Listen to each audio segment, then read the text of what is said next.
మహేంద్ర సింగ్ ధోని ఇటీవల captain cool అనే trade mark కోసం దరఖాస్తు చేసుకున్న సంగతి తెలిసిందే. దానిని ఆమోదించారని కూడా తెలిసిందే. అయితే ఇప్పుడు అదే ట్రేడ్ మార్క్ విషయం మరోసారి తెరపైకి వచ్చింది. ఎంఎస్ ధోని చేసిన ఈ దరఖాస్తుకు వ్యతిరేకంగా law firm analysis attorneys at law అధికారికంగా దాఖలు చేసింది.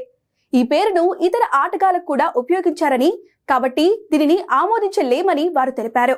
ఇక ధోని దరఖాస్తు జూన్ 2023లో దాఖలు చేయబడి ఉంది.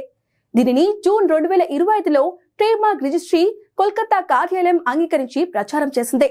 తర్వాత దీనిని జూన్ 16, 2025న ట్రేడ్ మార్క్ జర్నల్లో ప్రచురించారు. అయితే ప్రోటోకాల్ ప్రకారం ఎవరైనా దానిని వ్యతిరేకించాలి అనుకుంటే అతను 120 రోజుల్లోపు అలా చేసుకోవచ్చు.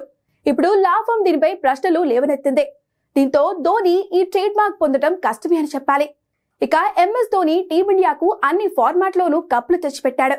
2007లో మొట్టమొదటిసారి T20 వరల్డ్ కప్ అందించాడు ఇతడు. 2011లో వన్డే వరల్డ్ కప్ అందించాడు.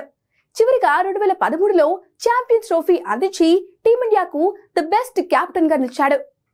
అంతేకాదు ఆన్ ఫీల్డ్ లో అతను చూపించే కామ్నెస్ వల్ల అందరూ తనని కెప్టెన్ కూల్ అని పిలుచుకుంటూ ఉంటారు.